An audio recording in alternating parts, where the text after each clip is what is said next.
We'll be looking at things that can fit for overseas or in urban settings. Lack of honesty is probably one of the things, as I talk to different friends who taught in those situations, that they pretty much said this is just a problem. And I think when you set up your classroom, it's good to set it up in a way that's not going to have a lot of, I don't know if stumbling blocks is the right way, but if you set it up too much, depending on them being honest in all areas, you might be setting up problems for yourself. Also, don't assume, now obviously the longer you've been there, the more this will change, but don't assume that you know about their culture. This is especially for older students, but ask them questions. Let them share about their culture. When you realize that what you're used to is not what they're used to, step back and think about whether or not it needs to be the way that you're used to it being.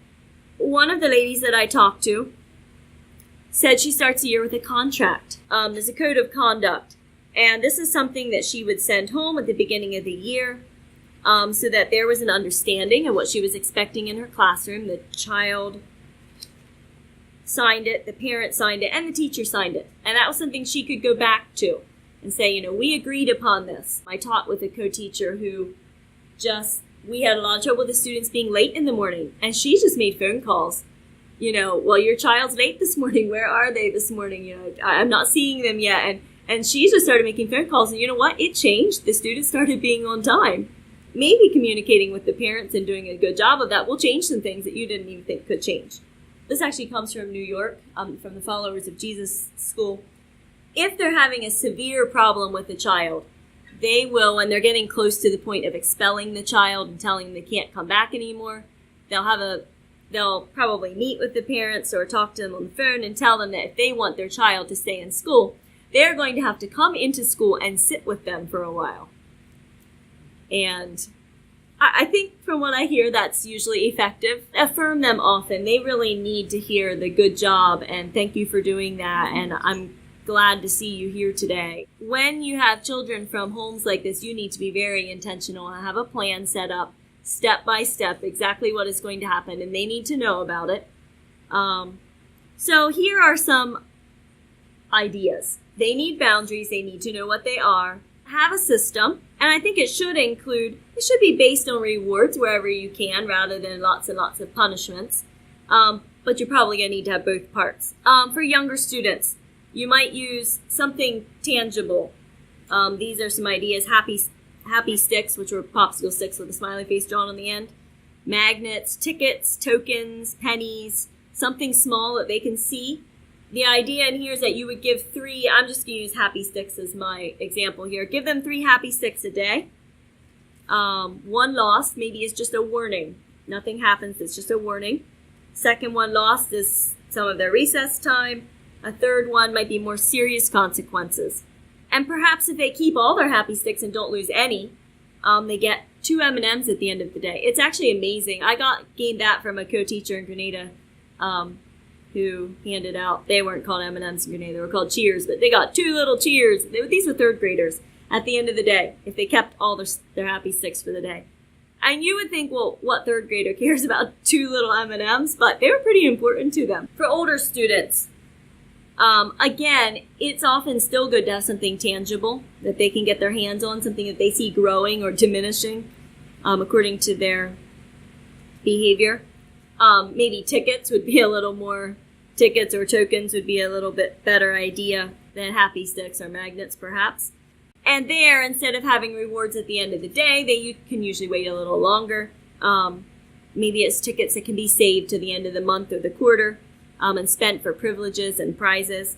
Also, you can use a class-wide motivation. I would often use this if there was a particular aspect of behavior or just something in the classroom that I thought they needed to work at. I mean, this could be anything from handwriting neatness to being on time, to being quiet during class time. You can use cotton balls in a jar, cutouts on the wall.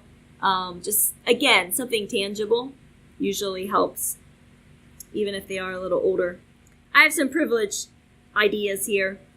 Free drink or bathroom passes, no shoes day, draw on the chalkboard, choose the story time book, extra story time, extra recess, a free test or quiz question, odds or evens homework assignment, do the homework assignment with a friend, computer time, choose the recess game, choose the review game, go first for lunch, or use the teacher's markers or pencil crayons. Those are some things that don't have to cost you a lot of money. They might give you a little bother sometimes, but if it happens only once in the quarter, it's probably not going to be a big deal.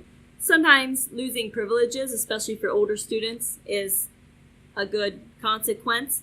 Have the child call their parents in your presence and tell them what they did. Detention. Avoid as much as you can keeping the child in for the entire recess. Maybe they need to lose a minute at a time. It can actually increase your behavior problems if they're not getting any recess time and any chance to go off and burn some energy and run around for a bit. Some other random ideas. One teacher I talked to had what she called the tattletale tiger.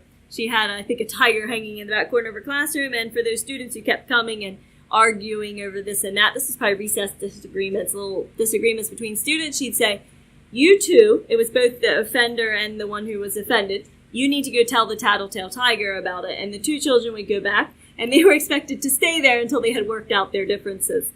And I think on rare occasions she had to step in and help them sort it out, but usually they were able to come through and come to some sort of agreement. Consider carefully if you're dealing with effects of their home or if you're actually dealing with some sort of learning disability. Sometimes there's a learning disability there that's causing the frustration. One of your highest goals should be providing a safe place for them and insist on kindness among classmates. Punish unkindness and bullying in a way that they know that someone is sticking up for them. It might be the only safe place that they have. So I would make that as one of your highest goals, that your classroom is a place where they can come and feel safe. Love them well and insist that they respect you. Use a firm voice and make yourself clear. If you walk in and mumble in front of them, they probably won't listen that well. They're yours for a time. The students will remember how they felt in your classroom more than what you taught them.